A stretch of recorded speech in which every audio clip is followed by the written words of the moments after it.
While Rox and Blackbeard initially appeared to be mirror images of one another, now we understand the true vision behind the concept of this father-son duo. Blackbeard is a bastardized reincarnation of something greater that once came before him. He is Rox reborn, carrying his father's same ambition and drive for vengeance, but with all the core elements of what made Rox a great man removed. His honor, his courage, his love, leaving behind an empty black hole in its place that seeks to swallow the world. A monster that Rox himself would look at with nothing but shame. The beautiful tragedy of the story of Rox and Blackbeard is that it is meant to showcase for us for the first time the dark side of inherited will, where the will was passed on, but the heart was lost in the process. Today we're going to be breaking down the 3 key differentiators between Rox and Blackbeard, the point Oda is making in the contrast between these two characters and their paths, as well as the greater message behind Blackbeard's character that is now coming through with Rox's story. But before we get into it, make sure to subscribe. But first, do you want free breakfast for a year? Literally a full year of free breakfast. Well, guess what? My viewers can get that thanks to Factor, the sponsor of this video. As longtime viewers of my channel may know, I hate cooking. It has always been my least favorite task, because cooking has always felt like extra work that I have to do at the end of a long day. But Factor sends me pre-made meals that are restaurant quality, prepared by a chef, sent straight to my home, which has been a huge lifesaver for me. And if you still haven't tried out Factor yet for some reason, why not try them out with a deal so good that it's literally a year of free food? Factor will genuinely give you 1 full year of free breakfast if you sign up right now. This is a limited time offer. It is an absolute no-brainer. You get a year's supply of free food with your Factor subscription. Just head to factor75.com or click the link in the description below and use code MORGEFB50 to get 50% off your first Factor box plus free breakfast for 1 year. That's code MORGEFB50 at factor75.com to get 50% off plus free breakfast for 1 year.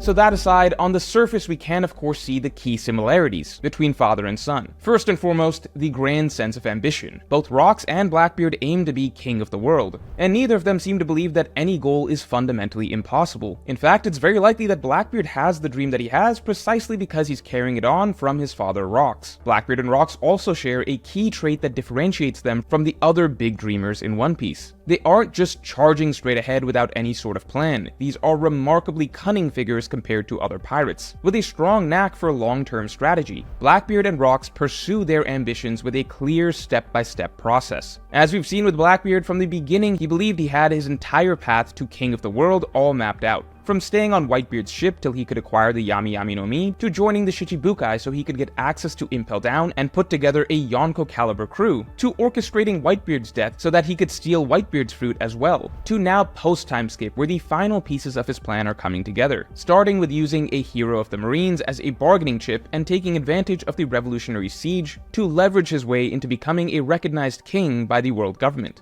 Rox similarly followed a structured plan. First building his crew through Davy backfights, then identifying the perfect base to create a pirate empire, gathering an unbeatable coalition of pirates to said empire, then aiming to acquire 2 necessary devil fruits to defeat Imu, and finally finding the Galela giants as the mysterious final piece to complete his plan to becoming king of the world. The clearly structured and planned approach of Rox in his ambition is a direct parallel to Blackbeard, and again it's notable that these are really the only 2 pirates in all of One Piece who take such a methodical, step-by-step path to the top. But what makes them unique is that neither of them are quote-unquote pure planners either. For instance, if we look outside the pirate world at someone like Dragon, for example, we see an extremely meticulous level of planning, where it appears that Dragon is remarkably careful with his steps and never makes a move until everything is just right and properly set up. Whereas Rox and Blackbeard are both a little bit more improvisational and risky in their plans. We see this right from the beginning of Rox's story with his unnecessarily dangerous confrontation with Imu, and his narrow escape from Arijua. That entire raid by Rox basically had him flying by the seat of his pants. And of course, Blackbeard has had a lot of close calls in his plans that get a little messy, where he often barely gets out by the skin of his teeth. And as Blackbeard himself acknowledges, his plan to become king isn't perfect. It's got some holes, because while Rox and Blackbeard are planners, they also clearly rely a bit on luck for things to work out. As such, for both of them, their general approach feels a bit Jack Sparrow-esque, where they've clearly got well thought out ideas,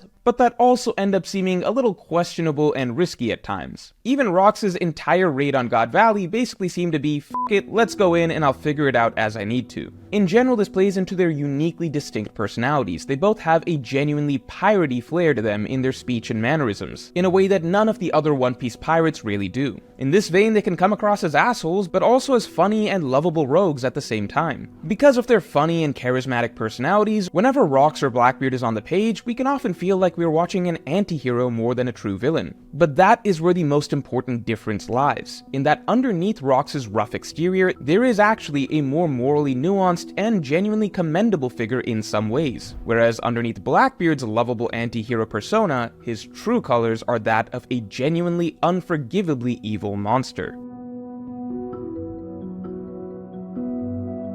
To begin with, while yes, both Rox and Blackbeard do chase the same ambition and do follow the same process of plotting out an elaborate scheme to get there, the first key difference between the two is that Rox has a code of honor that he will adhere to. Rox will not betray his friends, as seen by when Rox announced that he needed a specific fruit from his friend Harold in Elbaf in order to complete his plan to conquer the world, but Rox immediately shot down the suggestion from Kaido to kill Harold to get said fruit. This is a very deliberate and direct contrast that Oda wrote right off the bat between Rox and Blackbeard, in that Blackbeard also had the identical scenario of needing two specific fruits, the Yami Yami no Mi and the Gura Gura no Mi, in order to complete his plan. But Blackbeard had no qualms about killing his family members who he had sailed alongside for decades, even killing his own father Whitebeard, who had taken him in as an orphan, just to get the fruits. The distinction Oda is drawing is clear. Rox has a code of honor and is never going to betray those he cares about in order to accomplish his dream, whereas Blackbeard will genuinely do whatever it takes in order to accomplish his dream. Rox's adherence to this code of honor and being willing to do things the quote-unquote hard way also plays into the fact that Rox seemingly has a traditional, admirable conqueror spirit that Blackbeard so far seems to lack. Remember, generally the figures with the strongest haki throughout One Piece, be that Whitebeard, Shanks, Kaido, Luffy, Zoro, Ace, and so on, all tend to display great, memorable moments of a warrior spirit. Note that doesn't mean that they take on literally any fight in the story, no matter how inconvenient or pointless, but what it does mean is that they do all have iconic moments where they stand their ground and welcome near certain death and seemingly impossible odds head on and attempt to overcome them, no matter how absurd it may seem. Rox fits the bill for this to a T. As we've seen with Rox, he has some of the most impressive Conqueror's haki in the entire story, and it makes sense considering his very first act in the narrative was literally storming the heavens by himself, confronting God alone with no hope of victory, and throwing down the gauntlet. And in the following years, Rox would build his crew through his own strength, earning them one by overcoming challenge after challenge. And finally, his entire story comes to a close with Rox boldly charging into the Lion's Den at God Valley for the sake of his family, with no plan, and yet Rox still carves his way through the battlefield, taking on armies of demons and holy knights solo, all leading up to Rox welcoming a final duel with God himself. Rox didn't even expect anyone to back him up in this duel initially. He fully embraced a one-on-one with Emu, knowing that he couldn't win, before aid came to his side. In contrast, Blackbeard so far has never been portrayed as a Conqueror's haki user precisely because Blackbeard lacks this core trait that we see from the strongest spirits. Blackbeard is certainly a risk taker. It's impossible to take the gambles that he does without being a risk taker. However, the key distinction is that Blackbeard only ever takes gambles where he expects the odds will play out in his favor, where he believes that it is more likely than not that he will come out alive and on top. Whereas with the strongest Conqueror's haki users, they have all shown iconic moments where they're willing to take on the overwhelming likelihood of their own death head on. We can see this in the difference in approach of Blackbeard and Rox's journeys. Blackbeard early on wanted to play it as safe as possible and keep a low profile. He wanted to hide himself on Whitebeard's ship as a nobody for as long as possible until he could find the fruit that he wanted. Whereas Rox's first ever act as a pirate was attacking the entire world government by himself, declaring war on the gods, and becoming the most wanted man on the seas right off the bat, a challenge that he welcomed. Then, while Rox built his crew piece by testing his strength over and over via Davy backfights, Blackbeard tried to take the quickest and cheapest route to essentially stealing himself a crew by backstabbing his supposed allies. And most notably throughout the story, we've seen that Blackbeard only ever takes on fights when he feels that he is strongly favored to win. such as fighting Ace when he is confident that his Yami Yami no Mi will get him the win, or ambushing Law with several of his officers backing him when he knows that Law is outmatched, or doing the same to Boa Hancock at Amazon Lily. And most notably, of course, Blackbeard only swooped in to try and kill Whitebeard when Whitebeard was already at death's door, and Blackbeard had his entire crew behind him, with Blackbeard feeling certain that Whitebeard was no longer a threat. Now, it's true that none of these opponents were weak. There was obviously still some risk for Blackbeard taking all of these fights, but pretty much anyone would agree that Blackbeard should be favored in all of these matchups. However, on the flip side, Blackbeard has literally always chosen to avoid fights where he doesn't feel as though he has a clear and overwhelming advantage, as we saw when he backed down from the red-haired pirates, or when Akainu showed up, or at the bar with Aokiji, or when Rayleigh arrived at Amazon Lily. To be clear, I'm not saying that Blackbeard couldn't win any of these fights, or that there aren't logical reasons for him not to fight in those situations. I'm just pointing out that at this point, it's become an extremely long-running and consistent pattern that Oda has established with Blackbeard across 1,000 chapters and with numerous examples. It does seem to be the standard norm for him that Blackbeard only ever takes a fight when he is absolutely confident that the outcome will be in his favor. And there is simply no Conqueror's Haki user in the entire story who is written like this. It's not just about strategy, because the similarly strategic Rocks will still take on battles where he may not be favored, or may even be overwhelmingly unfavored. Dragon obviously has this spirit as well. This is also why the only times in the story where we see Blackbeard get beaten are moments where Blackbeard accepts a fight thinking that he has the advantage, but in actuality he has completely underestimated his opponent. All of this also plays into the sense of pride that Conqueror's Haki users like Rocks have that Blackbeard seems to lack. Blackbeard will literally beg for his life if needed, turning into a groveling worm in front of Whitebeard after only seconds prior gloating about how he was going to kill him. Blackbeard will throw away his pride just because he's scared to die, completely lacking any sort of disposition of a king. Essentially, despite their similarities in ambition and following a strategic plan to become king of the world, Rocks is more of a cunning warrior king, whereas Blackbeard is more of a cunning schemer. And most importantly, beyond Rocks' code of honor and his warrior spirit, the biggest thing that Rocks has that Blackbeard seems to be missing is a heart.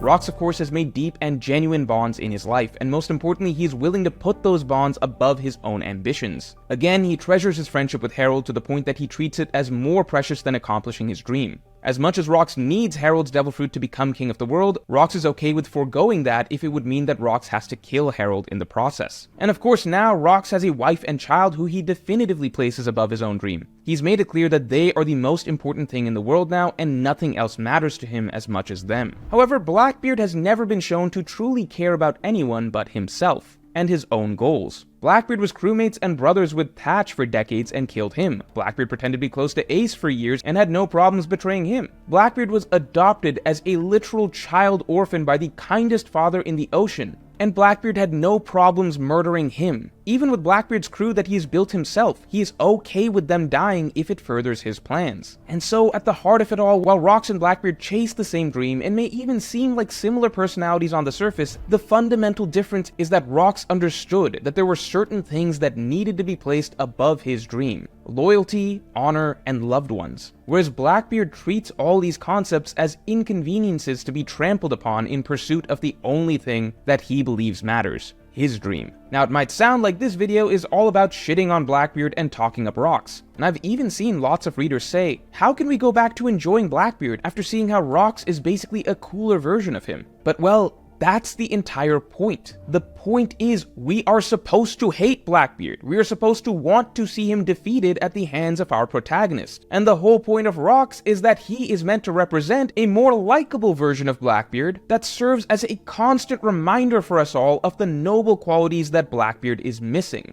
Because Blackbeard is morally bereft. And what will forever hammer that home is the fact that this character Rocks, who we love, ended up giving his life, his dream, and everything that he'd worked for in order to save the life of this character who we now understand doesn't deserve it in the slightest, who Rocks himself likely wouldn't respect. I cannot imagine Rocks feeling anything but deep shame knowing that his most loyal crewmate, Whitebeard, who stuck by Rocks' side to the bitter end against the world itself, was murdered in cold blood by Rocks' own son in the future after Whitebeard even took in and raised him as his own. But here is the final piece of it all, which is that all of these noble traits of his father that Blackbeard is missing are really not even Blackbeard's own fault. It's the cruelty of the fate that he was dealt that stripped them from him. And so here we get to the beautiful nuance that makes Blackbeard one of the most complex villains in One Piece. But before we get into it, ships set sail now! This month, we're proud to present our brand new exclusive Legendary Ships collection. 16 iconic ships and their crews rendered in a vivid, mid-century travel ad style. Coast the coasts in Roger's Oro Jackson, plummet the depths with Law's Polar Tang, bring the dawn with Luffy and the Thousand Sunny, along with many, many more. And this month, you can get a special buy two, get two free deal for any ships auto-applied at checkout. And if you want an even bigger discount, you can get all 16 posters with our complete Legendary Ships bundle. And on top of all that, as a bonus this month, we're giving you free worldwide shipping for each order. Lastly, our Legendary Ships collection will last till the end of the month of October before going out of production.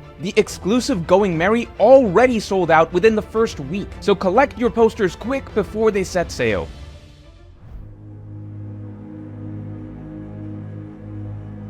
Yes, Blackbeard turned out to be a heartless monster with no room in his heart for love, honor, etc. But usually people aren't born this way. They are shaped by their circumstances, and when you look at the circumstances Blackbeard was born into, can you really blame him? We don't know Rox's full story, but we know that he was born into a full clan, the Davy clan that raised him. He had a family surrounding him, his father, his grandmother, and so on. He likely had a home at God Valley. That's why when he met Eris, he brought her to his home and made her a part of his family. He wanted to fight Emu and the world, but it likely wasn't just for his own sake. He represented the entire Davy clan, and was carrying a vengeance on his shoulders on behalf of many others as well. Nobody is born with values instilled in them. Valuing one's bonds and loved ones comes from experiencing that in childhood yourself. But what did Blackbeard experience? His earliest memories were of the entire world around him trying to kill him. He was immediately orphaned with no father, no clan, and likely no mother after a short time. Blackbeard, much like Loki, grew up without love and likely experienced great pain, suffering, and poverty from what little we've seen of his childhood.